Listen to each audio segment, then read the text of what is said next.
आज की वीडियो में हम ह्यूमन हार्ट मानव हृदय के बारे में अध्ययन करेंगे।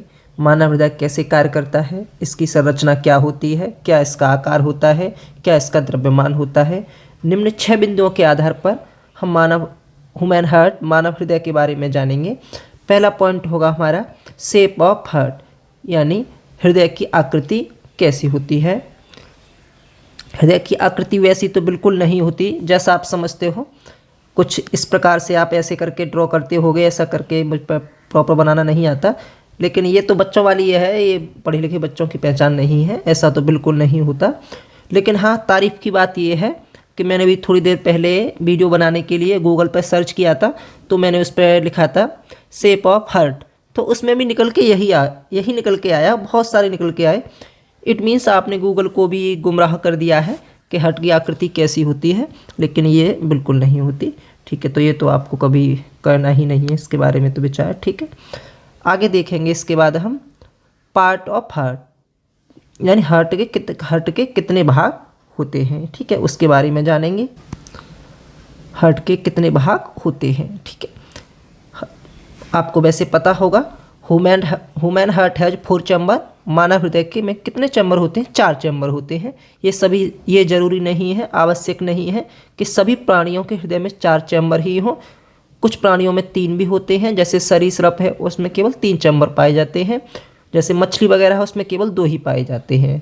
तो हम ये भी देखेंगे 4 चैम्बर का क्या फंक्शन है, क्यों आवश्यकता होती है। तीसरा पॉइंट है हमारा फंक्शन ऑफ हार्ट, यानी हमारे शरीर में हृदय का कार्य क्या होता है।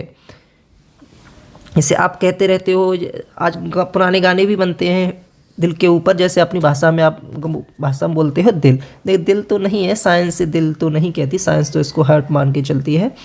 और आखिर इस तरह से गाने क्या है, इसमें वास्तव में कोई फीलिंग्स होती हैं, भावनाएं होती हैं। जैसे आपको कभी दुख होता है या कभी हंसी आती है कि दिल से रो रहा हूँ या दिल से खुश हो रहा हूँ, दिल में ऐसा कुछ नहीं होता। उसका कार्य तो केवल पंप करना होता है ब्लड को, तो उसे भी जानेंगे। चौथा पॉइंट है हमारा इम्पोर्टेंस ऑफ हार्ट, यानी हार्ट की आवश्यकता क्या होती है। अगर आपसे पूछा जाए कि जिंदा रहने के लिए क्या ज़रूरी है, तो आपका तो जवाब यही आएगा कि एक मुलाकात ज़रूरी है, लेकिन वास्तव में ऐसा नहीं है। जिंदा रहने के लिए हार्ट बहुत ज़रूरी है, यानी हार्ट ही सबसे व्यस्ततम ऑर्गन है। हार्ट अगर 1 मिनट कोई विश्राम करेगा, 1 मिनट के लिए भी रेस्ट कर लेगा, तो बस हमारा जीवन खत्म हो जाएगा। ठीक है, तो सबसे बिजी ऑर्गन है और उस पर आप इतना बड़ा आरोप लगाते हो। 5वां पॉइंट देखेंगे हम, हार्ट अटैक क्यों आता है, ठीक है, उसके बारे में जानेंगे। ये अलग से वैसे काफ़ी बड़ा टॉपिक है, लेकिन फिर भी संक्षिप्त में जानने की कोशिश करेंगे। 6वां पॉइंट है साउंड ऑफ हार्ट। जैसे कोई भी डिवाइस है, उपकरण, आप हमारे घरों में भी कूलर फ्रिज होते हैं, तो वो भी क्या करते हैं, ऑपरेट होते हैं, तो वो कोई न कोई साउंड जनरेट करते हैं, कुछ ना कुछ क्या करते हैं, वो आवाज़ करते हैं। तो हार्ट भी फंक्शन करता है, ब्लड को पंप करता है। तो हार्ट की वास्तव में आवाज़ कैसी होती है, आपने अपने हिसाब से तो धक धक बताओगे, लेकिन धक धक आवाज़ नहीं होती है, उसकी आवाज़ कुछ और होती है, वो आपको सुनवाएंगे भी, और आप देखना एंड में क्या कैसे आवाज़ होती है। 2 तरह की आवाज़ होती है, सिकुड़ने पर अलग होती है और जब फैलता है तो उसकी आवाज़ अलग होती है। तो फर्स्ट पॉइंट के बारे में जानते हैं हम, शेप ऑफ हार्ट, हार्ट की आकृति कैसी होती है। हार्ट की जो आकृति होती है वो कैसी होती है, बंद मुट्ठी की भांति होती है। कैसी होती है जी, बंद मुट्ठी की भांति होती है।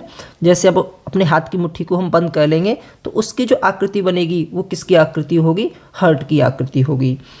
इसका द्रव्यमान क्या होता है, द्रव्यमान देखो मेल और फीमेल में अलग अलग होता है। फीमेल में कितना होता है 250 ग्राम, और मेल में कितना होता है 300 ग्राम। यानी महिलाओं में जो द्रव्यमान होता है हृदय का, दिल का द्रव्यमान होता है, वो 50 ग्राम कम होता है कंपैरिजन टू मेल। ठीक है, अब स्थिति, पोजीशन, ये कहाँ स्थित होता है, स्थिति इसकी कहाँ होती है, तो ये फेफड़ों के मध्य पाया जाता है। जैसे देखो एक इमेज का माध्यम से आपको दिखाते हैं, आप इस इमेज में देख पा रहे होगे, देखो इस तरह से है, यहाँ पर क्या है, हार्ट है, और ये हमारे क्या है, लंग्स हैं। देखो इस तरह से ये क्या है, ये भी लंग्स है, और इस साइड ये भी लंग्स है। जरा गौर से देख के बताइए, क्या ये दोनों फेफड़े वास्तव में बराबर हैं?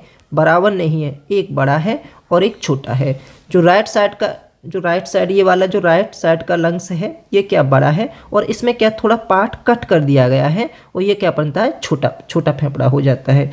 इसको क्या बोलते हैं, लेफ्ट साइड का, ये लेफ्ट साइड का लंग्स होता है, और ये क्या होता है राइट साइड का। अपने हाथ के हिसाब से अंदाजा न लगाना, उल्टा होता है, ठीक है। ये राइट साइड का, यानी हम इसे बोल सकते हैं कि जो बाईं तरफ का फेफड़ा होता है वो छोटा होता है, क्योंकि हार्ट होता तो बीचों बीच में है, लेकिन इसका जो झुकाव है ना ये थोड़ा बाईं ओर होता है, इस कारण बाएं फेफड़ों को थोड़ा सा छोटा होता है। स्थिति हमने आपको लिख के भी समझा दिया है, फेफड़ों के मध्य बाईं ओर, and protected by rib cage, और किसके द्वारा सुरक्षित रहता है, जो पसलियों की हड्डियां होती हैं उन्हीं को बोलते हैं रिब केज। रिब केज के द्वारा कैसा रहता है, ये सुरक्षित रहता है। जैसे इसे भी आपको एक इमेज के माध्यम से दिखाने का प्रयत्न करते हैं। देखो इस तरह से, यहाँ पर क्या देख रहे हो आप, ये क्या है, यहाँ पे हमारा हार्ट है, और हार्ट के चारों ओर क्या है, हड्डियों का ढांचा बना हुआ है, जिसके कारण ये क्या होता है, बाहरी आघातों से हमारी सुरक्षा करता है। कोई चोट वगैरह लगती है तो इससे सुरक्षित बना रहता है। यहाँ पर लिख दिया है, आपको नोट्स बनाना चाहो तो बना लेना। एल फॉर लेफ्ट और एल फॉर लंग्स, यानी लेफ्ट बाईं ओर का जो फेफड़ा होता है थोड़ा छोटा होता है, और राइट साइड का होता है वो फेफड़ा थोड़ा बड़ा होता है, ठीक है। ज़्यादा अंतर नहीं होता, थोड़ा सा अंतर होता है। नेक्स्ट पॉइंट है हमारा पार्ट ऑफ हार्ट। हार्ट के कितने भाग होते हैं, तो देखो हमारा जो ह्यूमन हार्ट होता है, मानव हृदय होता है, उसके 4 भाग होते हैं, लेकिन सभी प्राणियों में 4 भाग नहीं होते हैं। जैसे human heart is divided into 4 chamber, जो मानव हृदय होता है वो क्या होता है, चार चैम्बरों में विभक्त होता है, डिवाइडेड होता है। जितने भी स्तनधारी प्राणी हैं उनमें सबके कितने उन सभी के हृदयों में कितने चैम्बर पाए जाते हैं, 4 चैम्बर पाए जाते हैं। जबकि जो सरीसृप हैं, सांप वगैरह, उनमें कितने पाए जाते हैं, 3 चैम्बर का हृदय ही होता है। क्वेश्चन काफ़ी पूछे जाते हैं कि सरीसृप के हृदय में बेस में होते हैं, चैम्बर होते हैं, तो कितने चैम्बर होते हैं जी, 3 चैम्बर होते हैं। मछली है, मछली के हृदय में कितने चैम्बर होते हैं, केवल 2 ही चैम्बर होते हैं। देखो इस चित्र में आपको दिखाने का प्रयत्न करते हैं कहाँ कहाँ से कौन कौन से चैम्बर होते हैं। देखो 2 चैम्बर तो ऊपर की ओर होते हैं और 2 नीचे की ओर होते हैं। जैसे देखो यदि हार्ट को हम यहाँ से देखो कट कर दें तो इसमें 4 चैम्बर बन जाएंगे। देखो ऊपर का पार्ट हम अलग किए देते हैं, तो देखो 2 पार्ट तो ऊपर हो जाएंगे, एक आपको ब्लू ब्लू कलर का दिख रहा होगा, और इसके बराबर में एक क्या है, रेड कलर का, ये इसके पीछे थोड़ा दबा हुआ है। ऊपर के जो पार्ट होते हैं उनको क्या बोलते हैं, आलिंद। क्या बोलते हैं जी, आलिंद। और नीचे के जो पार्ट होते हैं उनको बोलते हैं निलय, ठीक है। ऊपर की ओर क्या होते हैं, आलिंद होते हैं, और नीचे की ओर क्या होते हैं, निलय होते हैं। ये दाईं ओर है तो हमने इसको क्या नाम दे दिया, दायां आलिंद। क्या बोल दिया इसको, दायां आलिंद, ठीक है। ये जो ऊपर की ओर है इसे हमने क्या नाम दे दिया, दायां आलिंद, क्योंकि ऊपर की ओर है। सेम ये देखो इसी के थोड़ा रेड कलर का ये आपको दिखाई दे रहा है, ये क्या हो जाएगा जी, बायां आलिंद। इस तरह से आपको यहाँ पर दिखाया गया है, ये क्या है, बायां आलिंद। इसी के नीचे की ओर देखो, चाहे ब्लू वाला हो चाहे रेड वाला हो, ये जो दोनों पार्ट है, एक पार्ट तो ये रहा जी आपका, और एक पार्ट ये रहा, ये क्या है, निलय है। इस ओर के को क्या बोलते हैं, दाईं ओर के निलय को दायां निलय, और बाईं ओर के निलय को क्या बोल देते हैं, बायां निलय। तो इसमें कितने 4 पार्ट होते हैं, 2 आलिंद होते हैं, 2 निलय होते हैं। 2 आलिंद 2 निलय। दाईं ओर के आलिंद को क्या बोलते, दायां आलिंद। बाईं ओर के आलिंद को क्या बोलते, बायां आलिंद। दाईं ओर के निलय को क्या बोला जाता, दायां निलय, और बाईं ओर के निलय को क्या बोला जाता, बायां निलय, ठीक है। तो स्तनधारियों में कितने चैम्बर होते हैं जी, 4 चैम्बर होते हैं। सरीसृप में 3 होते हैं, मछली में क्या होते हैं, 2 होते हैं। नेक्स्ट हेडिंग है हमारी फंक्शन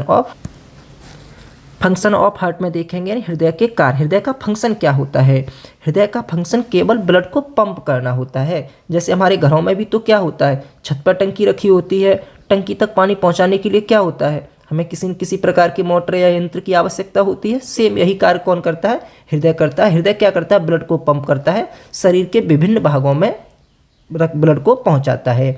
और ब्लड जाता है तो अपने साथ किसे लेके जाता है, ऑक्सीजन को लेके जाता है। वो ऑक्सीजन कहाँ तक पहुंच जाती है, कोशिकाओं तक पहुंचती है, जिससे श्वसन की क्रिया प्रारंभ होती है। तो मेन पर्पज क्या है इसका, ब्लड को पंप करना। क्या करता है, ब्लड को पंप करता है। और किस हिसाब से पंप करता है, 1 मिनट में 72 बार। 1 मिनट में 72 बार, तो आप अनुमान लगा सकते हो 1 घंटे में कितना धड़कता होगा दिल। दूसरा काम क्या है इसका मुख्य काम, supply O2 and nutrients. Oxygen की सप्लाई करता है। ऑक्सीजन को कहाँ तक ले जाता है? कोशिकाओं तक ले जाता है। ऑक्सीजन के साथ साथ जो पोषक पदार्थ हमें खाने से प्राप्त होते हैं वो भी कहाँ तक जाते हैं? कोशिकाओं तक जाते हैं, क्योंकि कोशिकाओं से क्या बनता है? ऊतक बनते हैं, टिश्यू बनते हैं, ऊतक से क्या बनता है? आपके अंग बनते हैं। ठीक है। तीसरा इसका फंक्शन है remove CO2 and waste product, यानी उधर से कोशिकाओं में कोशिका से क्या लेके आता है? CO2 O2 तो ले जाएगा, उधर से कोशिका से क्या करेगा? CO2 वापस लेके आएगा और CO2 के साथ से कुछ वेस्ट प्रोडक्ट होते हैं उनको भी अपने साथ लाता है। इनको सबको फंक्शन करने के लिए यहाँ पर धमनी और सिराएं होती हैं। जैसे आप इस तरह से मान लीजिए, हमारे घरों में क्या होता है? पाइपलाइन बिछी होती है ना पानी को लाने ले जाने के लिए। इसी तरह से यहाँ इसका फंक्शन कौन करता है? धमनी और सिराएं। धमनी जो होती हैं, धमनियों में कैसा रक्त प्रवाहित होता है? शुद्ध रक्त प्रवाहित होता है। ये क्वेश्चन बहुत पूछे जाते हैं कंपटीशनों में भी कि धमनियों में कैसा ब्लड जाता है? तो धमनियों में कैसा ब्लड जाता है जी? शुद्ध जाता है। धमनी शुद्ध और सिरा अशुद्ध, ऐसे याद रखना है इसको। धमनी में क्या 3 वर्ड है, लेकिन 3 के आगे क्या है? सिर्फ 2 ही है। सिरा में क्या है? 2 वर्ड है और इसके आगे अशुद्ध 3 है। उल्टा होता है, धमनी बड़ा है, बड़े के सामने क्या आएगा? छोटा। शुद्ध।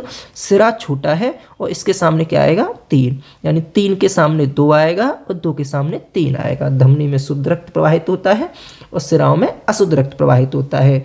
शुद्ध रक्त की पहचान क्या होती है? शुद्ध रक्त में क्या होता है? ऑक्सीजन की मात्रा अधिकांश होती है। यहाँ पर भी ध्यान रखना, ऐसा नहीं है कि शुद्ध रक्त में ऑक्सीजन ही ऑक्सीजन होती है, होती तो CO2 भी है, लेकिन उसमें CO2 की मात्रा कम और ऑक्सीजन की मात्रा ज़्यादा होती है। तो शुद्ध रक्त की पहचान कैसे होती है, कैसे पता पड़ता है? शुद्ध रक्त में क्या होता है? ऑक्सीजन की मात्रा ज़्यादा होती है। अशुद्ध में क्या होता है? अशुद्ध में ऑक्सीजन की मात्रा कम अर्थात CO2 की मात्रा ज़्यादा होती है। शुद्ध रक्त को रेड से दिखाया जाता है और अशुद्ध रक्त को किससे? नीले कलर से, ब्लू से दिखाया जाता है। लेकिन ये देखो सिद्धांत है, फुफ्फुस धमनी हो या फुफ्फुस सिरा हो उन पर लागू नहीं होता। जहाँ वर्ड फुफ्फुस आ जाएगा वहाँ क्या हो जाएगा? इसका उल्टा हो जाएगा। आपको पता है धमनी में वैसे कैसा बहता है? शुद्ध रक्त ही तो बहता है, लेकिन फुफ्फुस धमनी में शुद्ध नहीं बहेगा। कैसा बहेगा? अशुद्ध। सिरा में कैसा होता है? अशुद्ध होता है, लेकिन फुफ्फुस सिरा में अशुद्ध नहीं होगा। फुफ्फुस सिरा में कैसा होगा जी? शुद्ध रक्त फ्लो होगा। फुफ्फुस धमनी कहाँ से कहाँ तक जाती है? हार्ट, H4 यहाँ पर शॉर्ट में लिख दिया मैंने। हार्ट से फेफड़ों तक जाती है और क्या करती है? अशुद्ध रक्त को ले जाती है। जैसे आप यहाँ पर देख रहे होगे फुफ्फुस धमनी क्या है? यहाँ पर देखो ये जो आलिंद है, दाएं आलिंद है, दाएं आलिंद में क्या ब्लड आता है? दाएं आलिंद में ब्लड आता है, वो कैसा आता है? अशुद्ध आता है। जैसे देखो इन सिराओं का ये महासिरा दिख रही है आपको, चाहे अग्र महासिरा हो चाहे पश्च महासिरा हो।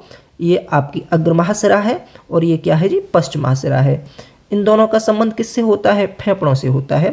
फेफड़ों से क्या करेंगे? ये अशुद्ध रक्त को लेके आएंगे। ठीक है, सॉरी, फेफड़ों से नहीं, शरीर से अशुद्ध रक्त को लेके आएंगे। अशुद्ध रक्त कहाँ से इकट्ठे होगा? दायां आलिंद में होगा। दायां आलिंद से यहाँ एक वाल्व लगा होता है, त्रिबलनीय कपाट। इस वाल्व के द्वारा ऐसे करके जाता हुआ किस में चला जाएगा? फुफ्फुस धमनी में चला जाएगा। इस फुफ्फुस धमनी का संबंध किससे होता है जी? फेफड़ों से होता है। फुफ्फुस धमनी का कहाँ से होता है संबंध? फेफड़ों से होते हुए फेफड़ों में आ जाएगा। फेफड़ा इसे क्या करेंगे? प्योर करेंगे। यानी रुधिर को, ब्लड को प्योर करने का कार्य कौन करते हैं? फेफड़े करते हैं। हार्ट तो केवल उनको पंप करता है। अब फेफड़ों से क्या फेफड़े इसको प्योर कर देंगे तो प्योर रक्त को भी तो कोई ले जाएगा। प्योर रक्त को कौन लेके जाता है? फुफ्फुस सिरा। प्योर रक्त यहाँ से निकल के आएगा और फुफ्फुस सिरा में पहले कहाँ आएगा? बाएं आलिंद में आएगा। बाएं आलिंद से होते हुए बाएं आलिंद पे भी यहाँ पे क्या होता है? एक कपाट लगा होता है। कपाट का मतलब वाल्व लगा होता है, यानी ऊपर से ब्लड नीचे तो आ सकता है लेकिन नीचे से ऊपर नहीं जा सकता। नीचे से कांटेक्ट होते हैं, संकुचित होते हैं, तो ये ब्लड कहाँ चला जाता है? महाधमनी में होते हुए हमारे पूरे शरीर में फ्लो हो जाता है। ठीक है, तो ध्यान रखना। महासिरा का काम क्या होता है? अग्र महासिरा हो चाहे पश्च महासिरा हो, दोनों महासिराएं शरीर से अशुद्ध रक्त को लाती हैं। अशुद्ध रक्त को कैसे रंग से दिखाया जाता है? नीले रंग से दिखाया जाता है, जैसा आप देख रहे हो।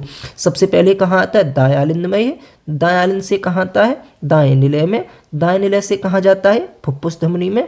फुफ्फुस धमनी कहाँ जाती है? फेफड़ों को जाती है। कहाँ जाती है? फेफड़ों। फेफड़े क्या कर देते हैं? इसको प्योर कर देते हैं। प्योर करके प्योर कर देते हैं। प्योर करने के बाद यही जो प्योर ब्लड है फुफ्फुस सिरा, ये फुफ्फुस सिरा से होते हुए कहाँ एंट्री करता है? बाएं आलिंद में। बाएं आलिंद के बाद कहाँ जाता है? बाएं निलय में। और बाएं निलय से एक संकुचित होता है बाएं निलय, तो इसको कहाँ भी देता है? महाधमनी में। यानी हमारे शरीर में जो ब्लड फ्लो हो रहा है वो किसके कारण हो रहा है? महाधमनी के कारण। महाधमनी क्या है? एक विशेष प्रकार की धमनी है, लेकिन थोड़ा ये बड़ा होती है। जैसे आप देख रहे हो महाधमनी का साइज क्या है? बड़ा है। और ये छोटी छोटी आपको दिखाई दे, एक ये है, ये है, ये है, ये क्या है? धमनियाँ हैं, क्योंकि थोड़ी इसकी कंपेरिजन में छोटी हैं। ऐसी धमनी जिसका आकार बड़ा होता है कंपेरिजन टू अदर धमनियों से, उसको क्या बोलते हैं? महाधमनी बोलती है। महाधमनी को द्वारा होता हुआ ये हमारे पूरे शरीर में चला जाता है। देखो यहाँ पे एक अच्छा इमेज और दिखाते हैं। यहाँ पे आपको क्या दिख रहा हो? ये हमारा हार्ट है। हार्ट से क्या बहुत सारी सिराएं जुड़ी हुई हैं और सिराएं जुड़ी हुई हैं और धमनियाँ जुड़ी हुई हैं। आपको जितने भी रेड कलर की दिख रही हैं, देखो यहाँ पे कितना जाल बिछा हुआ, अच्छा खासा नेटवर्क है। देखो ये रेड कलर का ऐसे करके रेड है। रेड के साथ साथ ब्लू भी चल रही हैं, आप देख रहे होगे इस तरह से ब्लू भी चल रही है, रेड भी चल रही हैं। तो रेड में कैसा रक्त फ्लो हो रहा है? शुद्ध। ये रेड क्या कर रही हैं? कोशिकाओं तक रक्त को लेके जा रही हैं। लेकिन इसके साथ साथ ही क्या ब्लू कलर की भी चल रही हैं। ये क्या करती कि क्या है? सिराएं हैं। और ये क्या कर रही हैं? अशुद्ध रक्त को कहाँ तक? अशुद्ध रक्त को लेके आ रही हैं। कहाँ? हार्ट के अंदर। ठीक है, हार्ट फिर बाद में उन्हें फेफड़ों तक भेज देगा। तो यही क्या होता है? इनके कार्य होते हैं। ये ध्यान रखना, धमनियों में वैसे शुद्ध होता है, लेकिन फुफ्फुस धमनी में अशुद्ध होता है। और अशुद्ध रक्त कहाँ से? हार्ट से लंग्स को जाता है। फुफ्फुस सिरा में शुद्ध रक्त प्रवाहित होता है, कहाँ जाता है? लंग्स से हार्ट, लंग्स से हार्ट उल्टा हो चला जाता है। नेक्स्ट पॉइंट आता है हमारा इम्पोर्टेंस ऑफ हार्ट, हृदय। अभी तो हमने देखा ही इम्पोर्टेंस ऑफ हार्ट, हृदय का महत्व क्या है? यानी ऑक्सीजन को ले जाना। कहाँ तक ले जाना? ऑक्सीजन को ले जाना। जो हम सांस लेते हैं, सांस के द्वारा ऑक्सीजन ग्रहण करते हैं, वह ऑक्सीजन कहाँ जाती है? फेफड़ों में जाती है। हमने सांस ली और वो ऑक्सीजन कहाँ पहुँच गई? फेफड़ों में पहुँच गई। फेफड़ों में ही ब्लड आ गया होता है हार्ट से, तो फेफड़ों में क्या हो जाता है? ऑक्सीजन मिक्स हो जाती है। किसके साथ? ब्लड के साथ। वो ब्लड कहाँ जाएगा? कोशिकाओं में। तो वह ऑक्सीजन भी कहाँ तक पहुँच जाती है? कोशिकाओं तक पहुँच जाती है। कोशिका क्या है? हमारे शरीर की सबसे छोटी इकाई है। कोशिकाओं से क्या बनते हैं? टिश्यू, ऊतक बनते हैं, ऊतक से अंग बनते हैं। यानी कोशिका खराब हो जाएगी तो क्या हुआ? ऊतक काम ढंग से नहीं करेंगे, ऊतक नहीं करेंगे तो अंग भी और ढंग से काम नहीं करेंगे। ठीक है, तो इस तरह से वहाँ तक सप्लाई ऑक्सीजन की होती है। इम्पोर्टेंस क्या? ऑक्सीजन को ले जाना और कोशिका से CO2 को वापस लेके आना। ठीक है, इम्पोर्टेंस देखो कितना बिजी ऑर्गन है ये। 1 मिनट में कितना टाइम धड़कता है ये? 1 मिनट में धड़कता है जी 72 बार। ठीक है, 1 मिनट में 72 बार धड़कता है सामान्य हृदय, मतलब वयस्क व्यक्ति का हृदय। बच्चों पर, वृद्ध लोगों पर रूल लागू नहीं होता है। 1 मिनट में 72 बार धड़कता है। और कितने रक्त को फिल्टर करता है? 4.7 लीटर, लगभग 4.5। आप यहाँ से अनुमान लगा सकते हो कितना व्यस्त बिजी ऑर्गन है। यानी 1 मिनट में ये लगभग 4.5 लीटर ब्लड को पंप करना होता है इसको। ठीक है, चाइल्ड में ये जो रेट है 72 का, 72 टाइम्स पर मिनट, ये केवल वयस्क व्यक्तियों में है। बच्चों में क्या होता है? बच्चों में ज़्यादा होता है। कहाँ से कहाँ तक होता है? 100 से 150 तक। आपने देखा भी होगा, छोटे बच्चे होते हैं उनमें हार्ट बीट क्या होती है? ज़्यादा होती है। एडल्ट में क्या होता है? 70 से 72 होता है। और जो ओल्ड होते हैं, वृद्ध व्यक्ति होते हैं, उनमें क्या होता है? 30 से 50 तक। यानी व्यक्ति जब बुजुर्ग हो जाते हैं तो उनकी क्या हो जाती है? रेट कम हो जाता है, सांस लेने की दर कम हो जाती है। ये कैलकुलेशन आपको करनी है, थोड़ा दिमाग लगाना। 1 मिनट में 72 बार धड़कता है, यानी सिंपल है वैसे आपके लिए। तो 1 घंटे में क्या हो जाएगा? 60 का गुणा कर देंगे, 72 × 60। तो आपको बताना, कमेंट बॉक्स में बताना, आपको बताना ये है कि 1 दिन में कितनी बार धड़कता होगा, यानी क्या इसकी हार्ट बीट रहती होगी। गुणा ही तो करना, कोई कुछ खास नहीं है। नेक्स्ट पॉइंट है हमारा हार्ट अटैक। हार्ट अटैक के लिए वैसे तो एक अलग से वीडियो बनानी पड़ेगी, वो भी कम पड़ेगी, लेकिन थोड़ा सा आपको संक्षिप्त में समझाते हैं इसका मूल कॉज क्या, मुख्य कारण क्या होता है। जैसे अभी हमने क्या जाना कि जैसे यहाँ से क्या है? ब्लड जा रहा है। ठीक है, ये मान लीजिए महाधमनी है, महाधमनी क्या ब्लड लेके जा रही है। इस तरह से हमने माना इस तरह से इसका रास्ता है। ठीक है, इसमें क्या फ्लो हो रहा है? ब्लड फ्लो हो रहा है। इस तरह से इसमें ब्लड जा रहा है।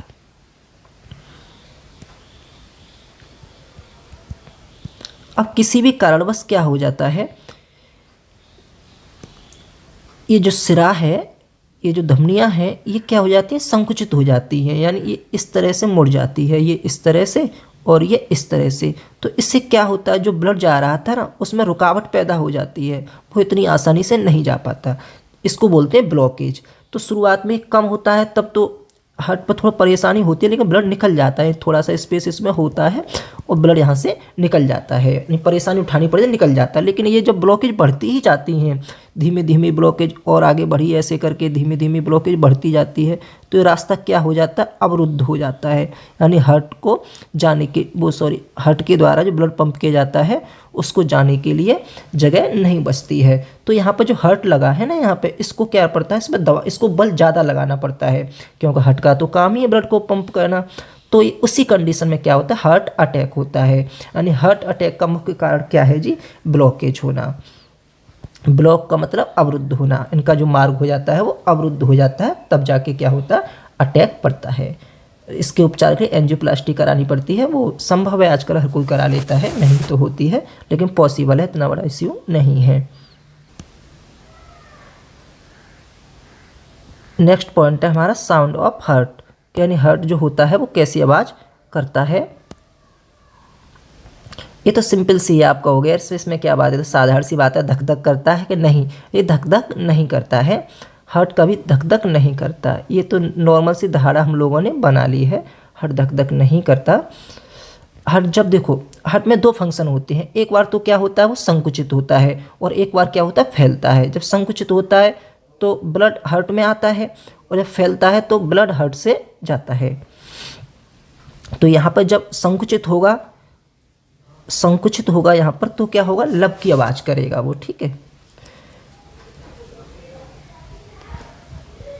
जब हार्ट क्या होगा जी, संकुचित होगा तो किसकी आवाज़ करेगा, लब की आवाज़ करेगा। और जब हार्ट क्या होगा, फैलेगा,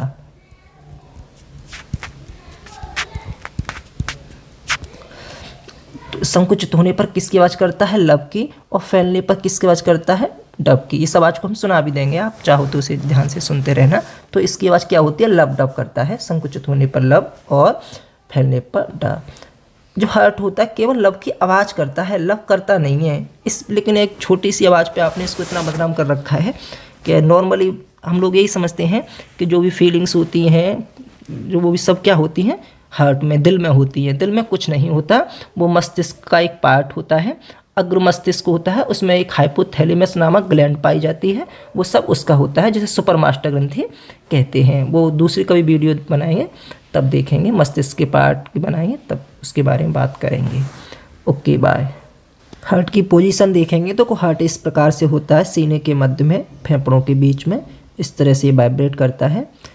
ये इसमें दिखाया गया है किस तरह से सिकुड़ता है, फैलता है। यहाँ पे देख रहे हो दोनों निलय संकुचित हो रहे हैं, प्रसारित हो रहे हैं। ये जो आपको दिखाया गया है, ये क्या है, दायां आलिंद है, और ये क्या है, बायां आलिंद है। ऊपर के जो पार्ट होते हैं उनको आलिंद बोलते हैं, दाईं ओर है दायां आलिंद है, बाईं ओर है तो बायां आलिंद है। ये जो दोनों पार्ट हैं नीचे के, इनको क्या बोलते हैं, निलय बोलते हैं। दाईं ओर है तो दायां निलय है और बाईं ओर है तो बायां निलय है। तो इसी थोड़ी देर पहले बताया होगा आपको, 4 चैम्बर होते हैं।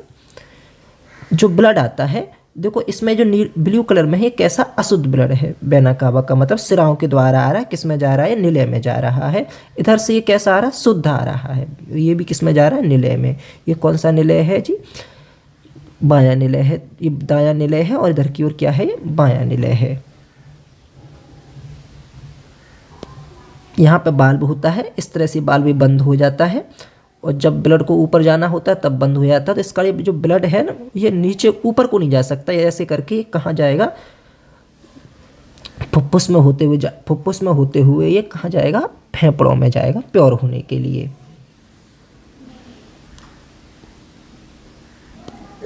सेम यही सिद्धांत क्या होता है, फुफ्फुस सिराओं में लागू होता है। इसमें क्या आता है, फुफ्फुस सिरा में शुद्ध आता है आलिंद में, फिर कहाँ ट्रांसफ़र होता है, निलय में। यहाँ भी क्या होता है, वाल्व लगा होता है, ऊपर से नीचे तो आ सकता है लेकिन नीचे से ऊपर नहीं जा सकता है। अब देख रहे हो यहाँ से ये प्योर ब्लड है, कहाँ जा रहा है, महाधमनी में होते हुए कहाँ तक जा रहा है, आपके शरीर तक जा रहा है। इस तरह से शरीर में जितने ऑर्गन होंगे सभी को ये क्या हो जाता है, सप्लाई हो जाता है। heartbeats, it makes a lub-dub sound. The first lub-dub sound. The first makes a lub-dub sound. The first heart sound, lub, also known as S1, is caused by the closing of the AV valves after the atria have pumped blood into the ventricles. The second heart sound, dub, or S2, originates from the closing of the aortic and pulmonary valves. देखिए, इसमें हृदय की जांच के लिए एक test कराया जाता है, इसका नाम होता है ECG, इलेक्ट्रोकार्डियोग्राफ। उसको दिखाया गया है। जब तक देखो ये आपको ग्राफ मिलता रहेगा, यहाँ पे इस तरह से देखो ऊपर जाएगा, लब करेगा, डब लब डब ऐसे करता रहेगा, तब तक हार्ट नॉर्मल काम कर रहा है। देखिए थोड़ी देर में देखा हार्ट फेल होगा, यानी सिग्नल कैसा आता है, हार्ट फेल सिग्नल। देखो अब हार्ट थोड़ा डायड होने वाला है। देखो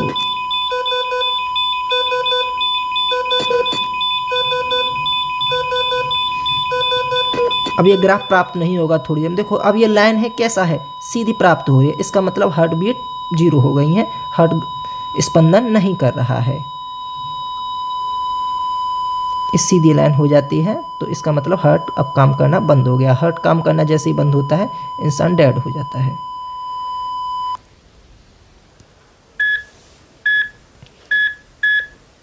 देखो अभी थोड़ा हार्ट नॉर्मल सा काम कर रहा है, थोड़ी देर में देखना क्या दिक्कत आएगी। अभी ग्राफ अच्छा खासा प्राप्त हो रहा है, लब का भी और डब का भी, ऊपर नीचे अच्छा खासा ग्राफ प्राप्त हो रहा है। लेकिन जब ये लाइन सीधी हो जाएगी, इसका मतलब हार्ट बीट अब 0 हो गई है। देखो अब ये ग्राफ बिगड़ने लगा ना, धीरे धीरे ये ग्राफ कैसा होता जाएगा, छोटा होता जाएगा, इसका मतलब हार्ट बीट कम होती जा रही है। देखो अब क्या है, ग्राफ काफ़ी छोटा होता जा रहा है। इस बार पहले से और छोटा प्राप्त हुआ है।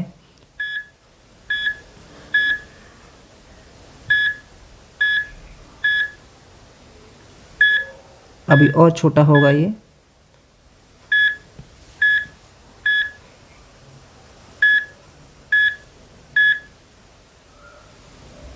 देखो अब ये क्या है, बिल्कुल 0 हो गया, यानी हार्ट बीट